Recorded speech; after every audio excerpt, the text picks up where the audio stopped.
Saya yang selama ini tidak pernah tertarik bicara politik dalam negeri, saya tuh jadi berbicara dan segitu kerasnya karena saya muak. Saya udah nggak tahan gitu. Kenapa kok semua akademisi diam gitu dan kenapa semua takut? Apa yang mesti ditakutkan? Misalnya ada yang ngomongin sama saya, Bu Koni kok berani banget sih gitu. Ini bukan masalah berani nggak berani. Masalahnya kita itu orang yang diberi nurani. Ketika nurani kita berontak, ada yang salah, harus mampu kita nyatakan. Jadi ketika kita sekarang semua hanya mau main aman, tidak mau tidak mau mengambil risiko, itu yang menurut saya dalam bahaya. Saya berdiri di sini sebagai dosen, sebagai guru, sebagai akademisi, dan saya bangga menjadi posisi itu. Kenapa? Karena menurut saya yang mesti diperbaiki oleh bangsa ini dan yang dicari oleh bangsa ini adalah kenapa kita sekarang membiarkan politisi, malah pemimpin kita yang tertinggi kehilangan apa yang disebut Bung Karno sebagai fatsun politik. Fatsun politik itu berasal dari etika politik. Jadi ketika kita punya pemimpin yang sudah kehilangan etika dan dalam tanda kutip adalah pemimpin yang tidak tahu malu, maka bangsa ini dalam masalah besar. Yang kedua, saya adalah guru dan karenanya saya sangat kagum kepada anak muda. Adalah salah kalau melihat saya tidak mendukung anak muda. Saya sangat dukung anak muda siapapun itu. Tetapi sudah pasti apapun tujuan yang kita capai atau ingin capai harus dengan cara-cara yang benar. Tidak mungkin sebuah tujuan mulia dan benar kita bisa akan capai dengan tujuan yang tidak mulia dan tidak benar. Dan siapa yang mengizinkan untuk melakukan itulah yang menurut saya adalah para pemimpin atau politisi yang tidak tahu malu tadi. Saya juga sepakat. Menurut saya yang kita mesti jagalah anak-anak muda yang masih mampu bersuara. Saya kok khawatir ya dengan kejadian BEM kemarin, siapa namanya? Melki yang kemudian keluarganya katanya diintimidasi dan lain-lain.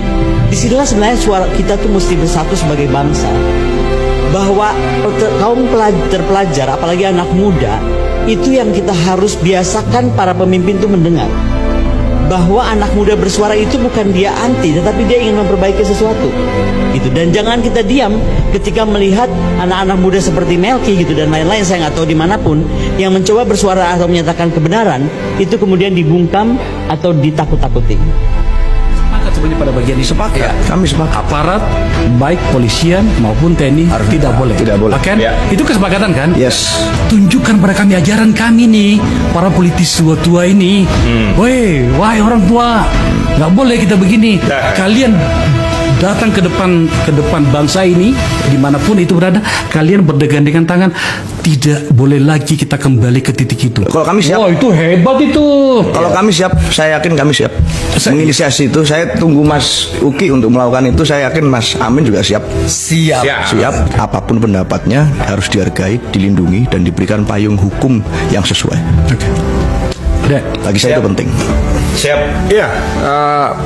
Hukum adalah panglima. Saya sepakat dengan Mas Bayu tadi. Dan penegakan hukum ini memang harus diperkuat di semua lini. Jadi kalau tadi Bang Akbar menantang saya gitu ya, untuk berikrar quote unquote, ayo kita berikrar sekalian ya. Apakah kalian di timnya kalian ini mau membahasakan itu dan menyampaikan kepada tim kalian bahwa atas nama masa depan yang namanya keadilan adalah segalanya. Yes. Anda boleh membuat kami kaya, makan banyak, tapi ketika ada rasa keadilan yang terganggu di dalamnya, maka makan itu tidak nyaman. Adik-adikku semuanya, itu yang saya maksud. Terpaksa saya harus menjelaskan ini secara agak telanjang ya. Sebab mungkin saja Anda ada rasa ewu pakai ewu barangkali antara kalian, atau barangkali juga sudah mulai membayangkan risiko. Saya suka bahasanya Seno tadi mengatakan kami akan mengambil risiko itu, maka saya ingin menuntut itu, saya ingin melihat itu. Dan buat saya, ini juga saya mengajak para akademisi sebenarnya.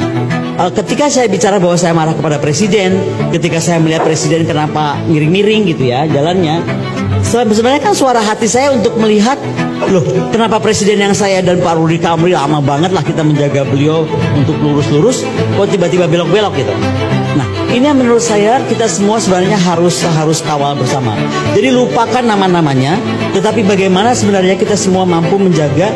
Karena begini ya, buat saya tuh ini kan nggak cuma Indonesia 2024. Ini nggak cuma pemenangan siapa besok jadi presiden, siapa jadi wakil presiden, tetapi mampukah kita mempertahankan, menjaga Indonesia dan segala kepentingannya sampai 100 tahun, 200 tahun, 1000 tahun ke depan.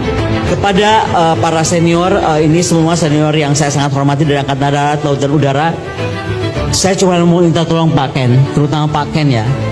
Tolong ingatkanlah adik-adik kita yang mau jadi panglima, mau jadi calon panglima, siapapun itu. Tegak lurus TNI itu harus kepada rakyat dan negara, bukan kepada Pak Jokowi. Saya nggak tahu, saya nggak kenal, belum ketemu Pak Agus juga, calon panglima kita. Ada di pernyataan di koran beliau akan tegak lurus pada Pak Jokowi gitu, atau kepada presiden. Itu saya belum konfirmasi ke beliau langsung. Tetapi kalau itu betul, harus diingatkan Pak Ken, itu salah. Tegak lurus TNI kita itu, karena TNI kita adalah dari rakyat untuk rakyat, adalah kepada negara.